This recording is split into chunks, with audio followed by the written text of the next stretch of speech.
হয়, জীৱনৰ প্ৰতিবন্ধতাকো নেওচি অসমীয়া সাহিত্য জগতৰ ভঁৰাল চহকী কৰা দৰঙৰ এগৰাকী সুলেখিকা জেছমিন আৰা আহমেদৰ ঘৰত আমি উপস্থিত হৈছোঁ।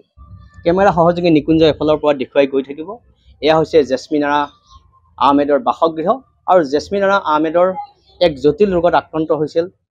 2007 চনৰ পৰাই এক ৰোগত আক্ৰান্ত হৈ এতিয়া পৰ্যন্ত বিচনাত শুই আছে আৰু স্নায়ু ৰোগ বিশেষজ্ঞসকলে তেখেতৰ বহু চিকিৎসা আগবঢ়াইছিল, কিন্তু এতিয়াও সুফল লাভ কৰিবলৈ সক্ষম হোৱা নাই জেছমিন আৰা আহমেদে। কিন্তু জেছমিন আৰা আহমেদৰ যি প্ৰতিভা, যি অসমীয়া সাহিত্য জগতৰ ভঁৰাল চহকী কৰাৰ যি সাহস, সঁচাকৈ মানিব লাগিব। এক জটিল ৰোগত আক্ৰান্ত হৈ থাকি প্ৰায় 4খনতকৈ অধিক গ্ৰন্থ যি শ্ৰোতাসকললৈ আগবঢ়াই দিছে, সঁচাকৈ উল্লেখনীয়। কিন্তু এতিয়া জেছমিন আৰা আহমেদ এতিয়া প্ৰয়োজন হৈছে এক সহায়ৰ, এগৰাকী কেয়াৰ টেকাৰৰ প্ৰয়োজন হৈছে। কিছুদিন আগতেই এই মাতৃগৰাকীও হেৰুৱাইছে জেছমিন আৰা আহমেদে আৰু পিতৃগৰাকীৰো যথেষ্ট বয়স হৈছে। পিতৃগৰাকীয়ে এতিয়া সকলো জেছমিন আৰা আহমেদৰ সকলো যি ব্যৱস্থা সকলোৱে ল'ব লগা হৈছে, সকলো আলপৈচান ধৰিব লগা হৈছে।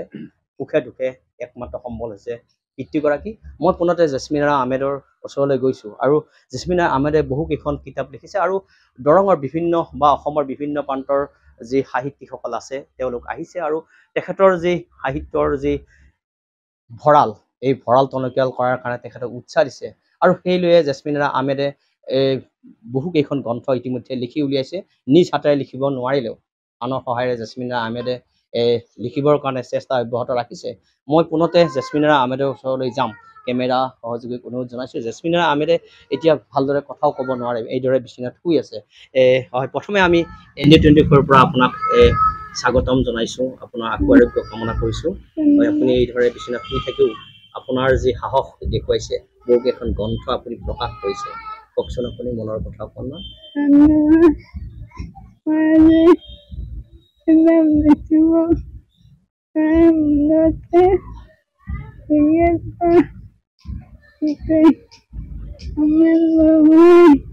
এই ধৰণে কিছু কথা ক'বলৈ চেষ্টা কৰিছে, সকলো কথা বুজিবলৈ হয়তো টান হৈছে, কিন্তু এটা কথা আমি বুজি পাইছোঁ।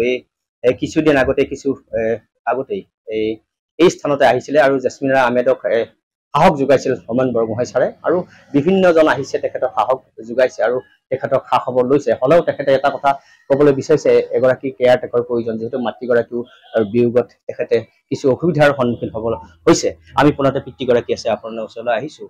আপুনি এই ধৰণে দৈনিক পৰিচৰ্যা কৰি আছে তেখেতক, হয়, কওকচোন কেনেধৰণে আপুনি দিন অতিবাহিত কৰিছে? হয়, কষ্ট হৈছে, মই তথাপি কৰিবলগীয়া এটা নিয়মীয়া কাম, গোটেইখিনি খোৱা বোৱা, পেচাব পায়খানা, মুখ ধোৱা, গা ধোৱা, হাত ভৰি ধোৱা, গোটেইখিনি কাম কৰিবলগীয়া হৈছে। মই কৰিছোঁ, তাই ইকাতি কৰি দিব লাগে। একে চাইডে থাকিব নোৱাৰে, বিচনাত থাকিব নোৱাৰে, কাপোৰ কানি পিন্ধাই দিয়ে, গৰমত ঠাণ্ডাত গোটেইখিনি মই কৰিব লাগে। গোটেইখিনি তাই পৰিস্থিতি গোটেইখিনি কৰিছোঁ আৰু মই খোৱা বোৱাকে আদি কৰি।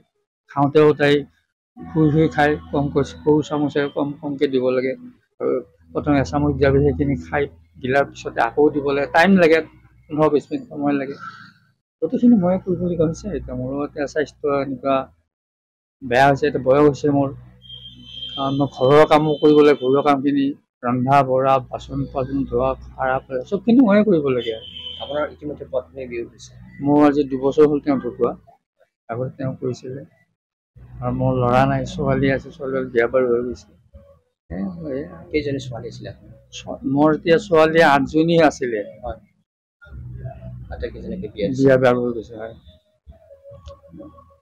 আপুনি এনেদৰে পৰিচৰ্যা কৰি আপোনাৰ এতিয়া কেনেধৰণে আপুনি বিচাৰিছে এজন কেয়াৰ টেকাৰ বিচাৰিছে? এজন বিচাৰে, তাই সংগী হয় আৰু মই ইফাল সিফাল যাবলৈ, মই ৰাস্তাত যাব লাগিব, বাথৰুমত গ'লেও তাই মাতি থাকে, তাই অকলে ধৰক ৰাতি দোকানত যাবলগীয়া হয় বা কিবা হ'লে তাই এজন সংগী এজনী হ'লে অলপ সুবিধা হয় আৰু আমি কামনা কৰিছো জেছমিনা আহমেদৰ যি সাহিত্য আৰু আগুৱাই যাওক তেখেতৰ সুস্বাস্থ্য আৰু দীৰ্ঘায়ু আমি কামনা কৰিছো তেখেতৰ যি জটিল ৰোগ অতি সোনকালে যেন ভাল হয় আৰু প্ৰশাসনক আমি অনুৰোধ জনাইছো যেন এগৰাকী কেয়াৰ টেকাৰৰ যি প্ৰয়োজন অনুভৱ কৰিছে তাৰ সুব্যৱস্থা কৰক